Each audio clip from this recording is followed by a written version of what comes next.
Yo les bros, bienvenue sur Spatule Bro, je suis le chef et on se retrouve aujourd'hui pour notre review hebdomadaire de Blue Lock. Bon, qui tarde un peu, qui arrive que le mardi alors que l'épisode sort le samedi. Mais bon, hier il fallait faire Last of Us et Shingeki no Kyojin et en plus la news sur Tenkaichi 4. Donc je me suis dit on va pas trop surcharger le programme non plus.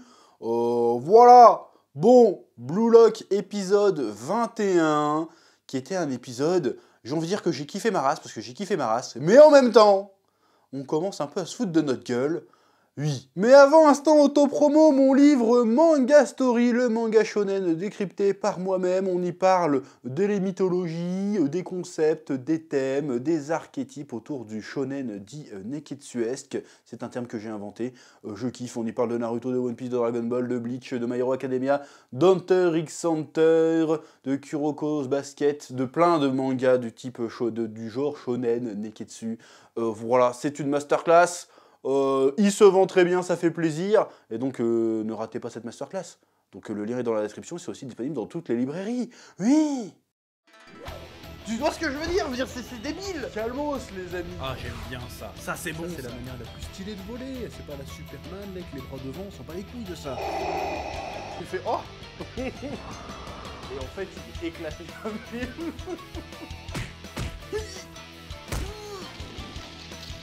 Je sais pas ce qui m'a pris là. Là, j'ai craqué.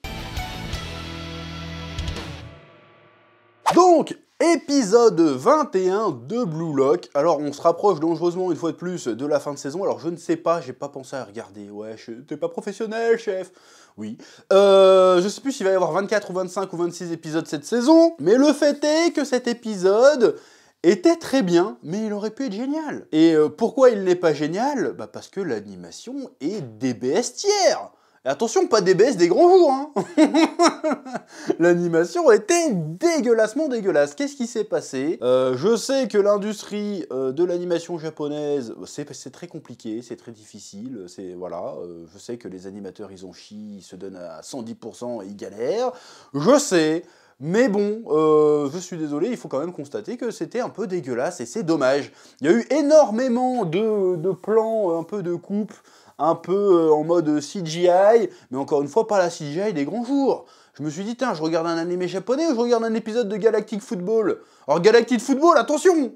J'ai kiffé Galactic Football, avec le fluide d'Aquilian ou je sais pas quoi, le souffle d'Aquilian ou je sais pas quoi. J'ai les vrais refs. J'avais déjà 16 ou 17 ans quand ça passait, mais je regardais quand même, je suis un putain de gamin. Mais... Quand je dis ça, je parle de dessin animé toute ma vie. Qu'est-ce que je dis? Enfin bref. Galactic Football, c'était trop bien. Mais c'était moche. C'était moche sa mère, Galactic Football. Et c'est tout, ça, il y a 15 piges, Galactic Football. Là, on a eu des séquences type Galactic Football 15 ans plus tard. Non, en Big 2023, c'est interdit. Et on a eu un peu beaucoup. D'habitude, je dis rien parce que c'est fugace, tu vois. Mais là, j'ai l'impression que ça occupe au moins un bon tiers de l'épisode, les plans comme ça. Je fais, oh wesh... C'est bon, on peut avoir un peu de dessin correct, et même quand on a du dessin, t'as Isagi, il a un œil là, c'est quoi, c'est un Picasso, on est où là? Donc ouais, c'était DBS tiers, et pas DBS des grands jours, DBS des mauvais jours, quoi. C'est un peu dommage d'avoir une animation aussi dégueulasse, alors que la mise en scène était efficace. C'est pour ça que je dis que l'épisode était bien quand même, parce que j'ai kiffé, parce que la mise en scène était efficace, mais ça serait bien que ça suive un peu plus derrière, et ça fait... On avait commencé sur les chapeaux de roue avec des épisodes qui étaient vraiment très beaux, et là on finit sur des épisodes, on est à bout de souffle, on pédale, mais on galère quoi. C'est dommage, oui. Mais bon, mis à part l'aspect visuel, l'épisode était très très bon, il y avait une tension constante, il y avait attaque contre attaque, but contre but, ça n'existe pas contre but, mais t'as compris, des techniques en veux-tu en voilà, et j'ai trouvé ça super intéressant parce que... alors je sais que c'est un délire de shonen neketsuesque, justement, j'en parle dans mon livre, de faire que le sport devienne un combat, parce que les mangas de sport les plus palpitants, ils réussissent à transformer un match de sport, une rencontre sportive, en combat type DBZ, limite. Et c'est pour ça que les personnages ont souvent des auras, où il y a souvent des créatures qui apparaissent derrière eux, et que les coups sont super, les techniques et les coups sont super... exagéré, parce que le shonen, c'est l'exagération, mais aussi parce qu'il y a ce côté combat qui devient presque physique, presque mythique. Et je trouve que dans Blue Lock, ça le fait vachement bien. Chaque fois qu'un personnage va lancer une technique, t'as vraiment le côté, vas-y, je balance mon nen, je balance mon ki, mon chakra, tout ce que tu veux, je fais mes jutsu, et je te balance l'attaque, tu vois. Donc je trouve que ça le fait super bien. Il y a même un délire presque de transformation dans Blue Lock qui est assez cool. Quand Barreau il arrive et qu'il dribble ses propres coéquipiers et que le Rin il est comme ça, mais qu'est-ce qui se passe, et qu'il le nique comme ça, et que tu vois c'est un espèce de lion, tu te dis mais c'est n'importe quoi, mais ça fonctionne. Il y a eu plusieurs moments de l'épisode où j'ai eu mes petits moments frissons, j'ai fait oh c'est génial, j'ai kiffé, voilà. Donc j'aime beaucoup le rythme, ça va dans des... Le match, en tout cas les matchs dans Blue Lock on va dire, prennent une direction qui est inattendue, qui est assez originale, et qui me sort un peu de l'impression que j'avais. Alors j'en ai déjà parlé hein, dans les revues précédentes, mais j'avais l'impression qu'on était toujours dans le délire Isagi qui cherche son football à chaque fois, ça commençait à être un peu redondant, et là, force est de constater qu'ils ont réussi à amener ce délire-là ailleurs, et que quand toutes les pièces des puzzles, pour le coup ça rentre avec Isagi, pour le coup, s'emboîtent, ça te donne une manière d'appréhender le foot qui est assez inédite dans un manga de foot. Mais encore une fois, je te dis ça, mais des mangas de foot, j'en ai lu combien dans ma vie? J'ai lu Captain Tsubasa et c'est marre en fait. Bon, j'avais vu un peu Aohashi, mais Aohashi, j'ai pas été assez loin dans Aohashi pour te dire comment ça aborde le foot. En tout cas, Blue Lock a une approche des matchs de foot très très shonen, neketsuesque, que j'aime beaucoup. Voilà, j'ai kiffé chaque moment, chaque technique. Le Rin, je vais dire Rin parce que voilà. Le Rin, il est impressionnant, mais en fait, on se rend compte que finalement, il a son petit ego aussi et qu'il n'est pas invincible. J'aime bien le délire où on a enfin, pour la première fois, je crois, de la saison, on a un véritable match très équilibré. C'est pas on s'en sort, bon, ils vont certainement s'en sortir d'un poil de chatte, mais il n'y a pas un côté dominant-dominé. Le match est vraiment très très équilibré, et ce qui le rend encore plus palpitant, parce qu'on ne sait pas de quel côté la balance peut pencher. Parce que jusqu'à présent, à chaque fois, Isagi, ils étaient dépassés, puis au dernier moment, ils se sont surpassés pour réussir à passer. Ouais, je parle allitération au passé, ça ne sert à rien, et ça dépend d'un manque de vocabulaire. Mais on s'en bat les couilles. Alors que là, ça peut basculer d'un camp comme de l'autre. Il n'y a pas de dominant-dominé, c'est vraiment des vrais rivaux qui se foutent sur la gueule. Et c'est assez génial, c'est assez jouissif à suivre. Voilà, en plus, ça a l'intelligence de mettre l'accent là où on l'attend pas. C'est-à-dire qu'on était tous genre, ouais, c'est un duel Isagi-Rin en mode direct, en mode stratégie. Et en fait, non, ça va jouer sur d'autres trucs, d'autres mecs qu'on avait un peu snobé depuis le début du match, c'est-à-dire Barreau. Et le gars qui a tout le temps peur et qu'en fait qui est méga costaud physiquement, j'ai oublié son nom une fois de plus. Est-ce que ça t'étonne? Je pense que ça t'aurait 10 fois plus étonné que je te sorte son vrai nom. Mais je me souviens plus de son nom. J'ai même pas une syllabe qui me vient en tête. C'est pour te dire à quel point j'ai un gros problème. Faudrait que j'ai un trombinoscope devant ma gueule quand je fais ma review. Mais c'est pas grave. Donc j'ai trouvé ça très très cool que finalement...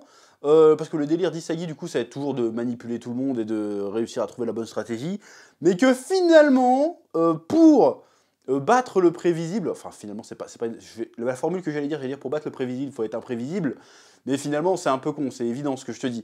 Mais le côté essayer de prédire devient un handicap, finalement, parce que l'autre peut prédire ce que tu as prédit, donc le mieux, c'est d'être, finalement, de laisser le gars spontané s'exercer, et de profiter de l'élan que propose Barreau pour gagner. Et puis il y a une autre...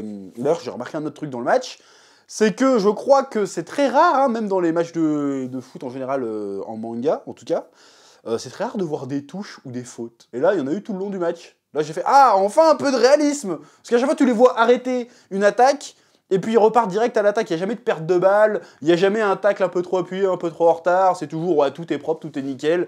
Là, il y a les côtés un peu chiants, il y a du coup franc, il y a de la touche, il y a du carton jaune.